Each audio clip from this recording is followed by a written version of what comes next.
तो ये थोड़ा सा इजी चैप्टर है, कोई ज़्यादा मुश्किल चैप्टर नहीं है, क्योंकि इसके बारे में ऑलरेडी आप छोटी क्लासेस में पढ़ चुके हो। बेसिकली इन्होंने यही बताया है कि एग्रीकल्चर क्या है, ठीक है, थोड़ा सा उसको एक्सप्लेन किया हुआ है। और जैसे हमारे पुराने जो लैंड रिफॉर्म सिस्टम होते थे उसके बारे में इन्होंने बताया हुआ है। ज़मींदारी सिस्टम था, ठीक है, उसको अबॉलिश किया गया, टेनेंसी अबॉलिशन किया गया, और भी एक दो सिस्टम्स के बारे में इन्होंने बता रखा है। फिर साथ के साथ इन्होंने ग्रीन रेवोल्यूशन, जो कि ऑब्वियसली पॉल साइंस में भी हमें पढ़ने को मिलेगा और यहाँ पे भी है, इकोनॉमिक्स में भी आता है, ठीक है, छोटी क्लासेस में भी आपने पढ़ा हुआ है, तो वो सब भी हमें यहाँ पे पढ़ने को मिलता है।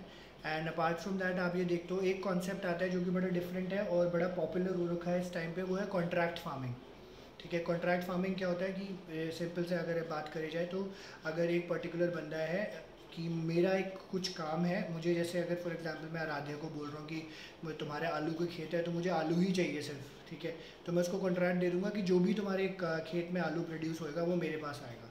इसको हम लोग कॉन्ट्रैक्ट फार्मिंग में देते हैं और ज़्यादातर इसमें आप एक ही कोई स्पेसिफिक जो है क्रॉप उगा रहे होते हो यहाँ पे, ठीक है, एक तो ये है। उसके बाद लास्ट में जो है थोड़ा बहुत जो है ये एग्रीकल्चर के फॉर्म्स के बारे में, सर्कुलेशन ऑफ लेबर का एक कॉन्सेप्ट है वो बताते हैं। और एक जो लास्ट केस है जो कि एक बड़ा कॉमन सा फिनोमेना आजकल बन गया है वो है फार्मर सुसाइड्स, फार्मर सुसाइड, उसके बारे में भी जो है यहाँ पे ये एक्सप्लेन करते हैं कि फार्मर सुसाइड्स क्यों हो रहे हैं, क्या रीज़न है, उसके बारे में भी इन्होंने यहाँ पे इस चैप्टर में बता रखा है। तो दोनों चीज़ें हैं, साथ के साथ हम लोग पढ़ते हैं तो थोड़ी सी क्लैरिटी हमें हो जाएगी।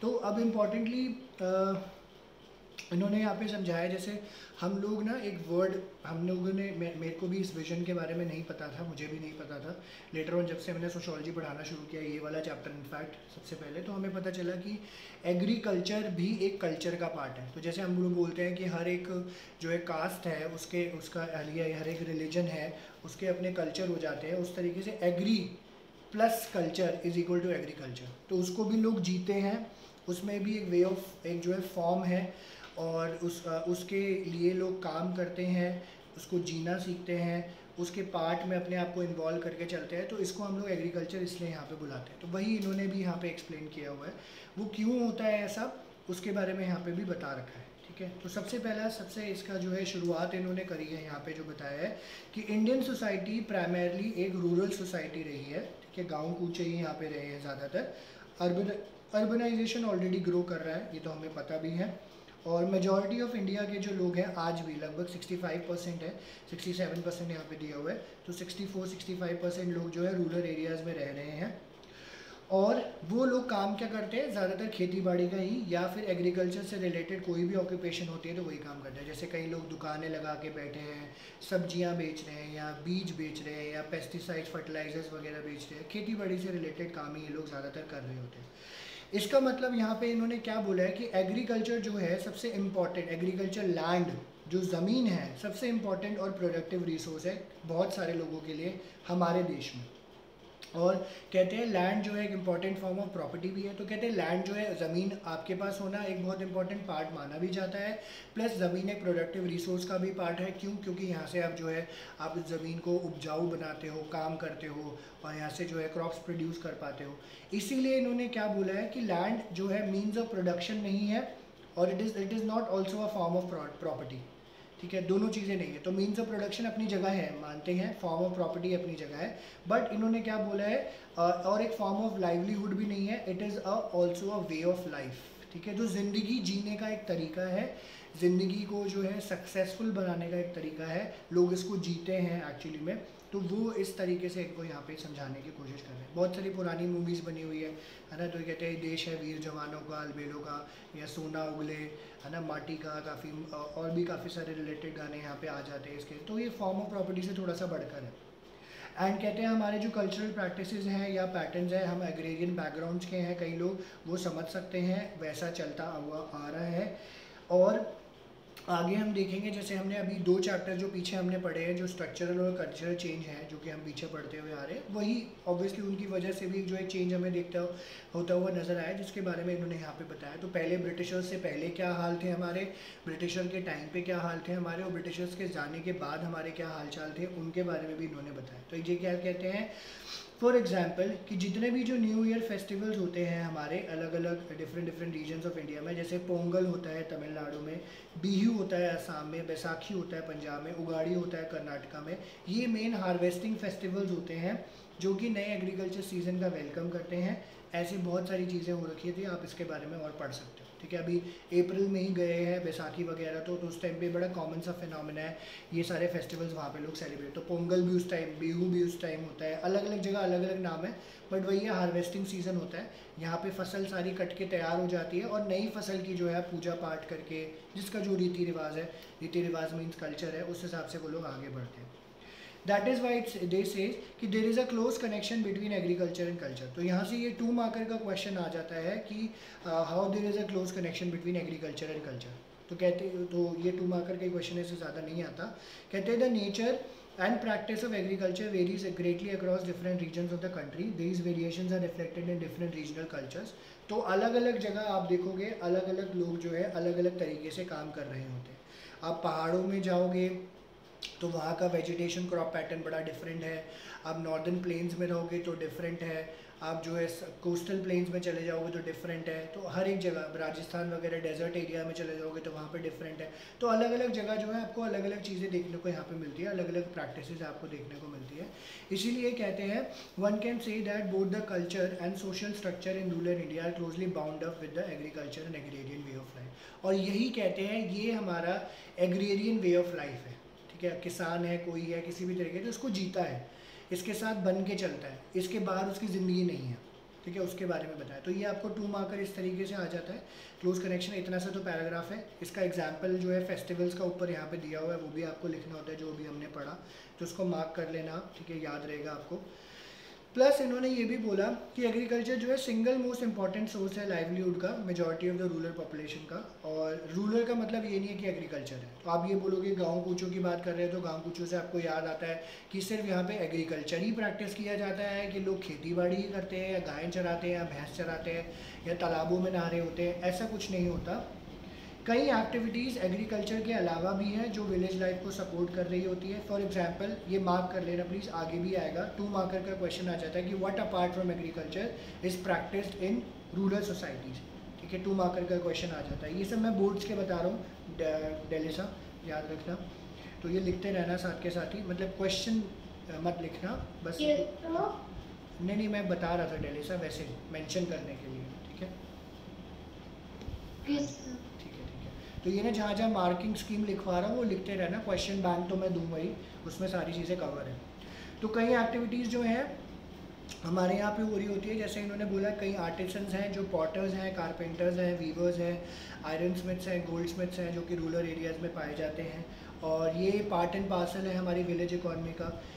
ऑल्दो इन्होंने बोला their numbers have been steadily lessening since the colonial period, because धीरे धीरे ये सब चीज़ें ख़त्म हो गई थी। हमें याद है जो है हैंडीक्राफ्ट, हैंडलूम इंडस्ट्री, पॉटरी, ये सब चीज़ें ख़त्म हो गई थी ब्रिटिशर के टाइम पे, जिसमें हमने बताया था। एंड बाहर से चीज़ें जो है हमारी कंट्री में यहाँ पे आना शुरू हो गई थी। ठीक है, ये बताया।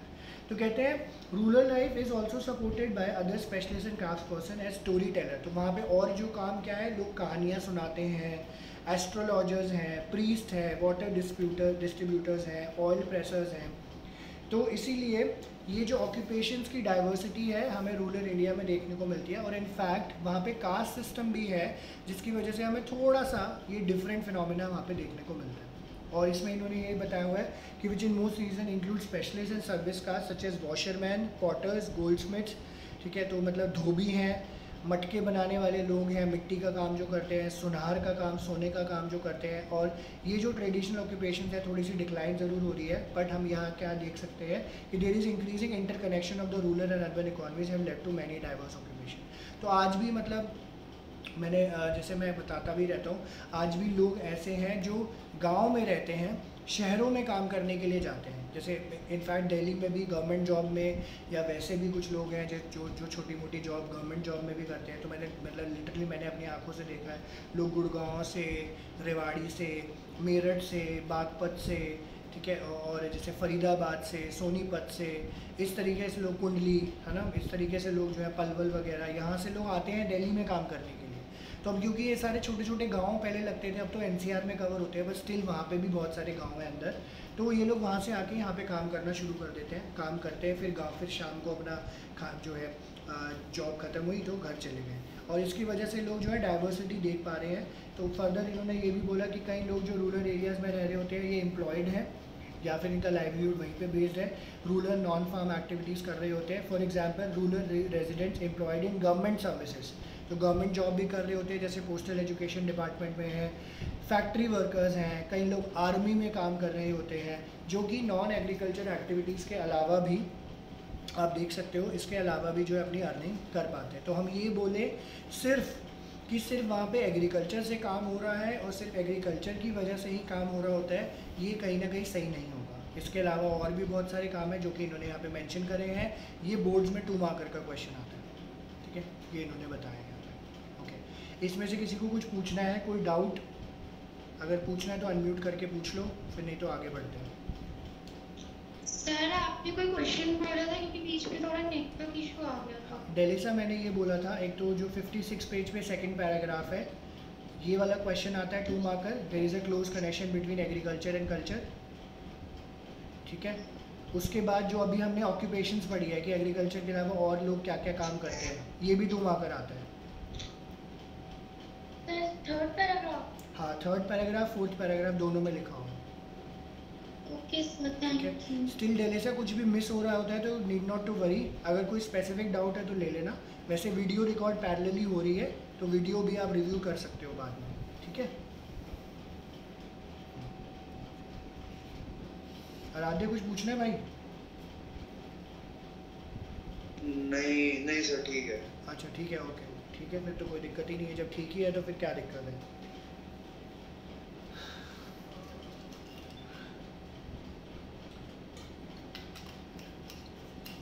मैंने कल सर देखी, मैंने ऐसे कल ऐसे रात को मैं ऐसा बोर सा हो गया, लाइक मेरे को ऐसा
ठीक है जी, तो आज हम फिलहाल इतना ही कर रहे हैं, बाकी फिर हम लोग नेक्स्ट क्लास में कंटिन्यू करते हैं, ठीक है।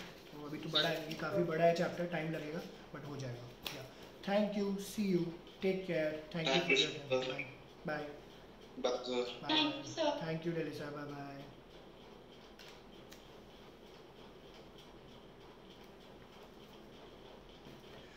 लड़के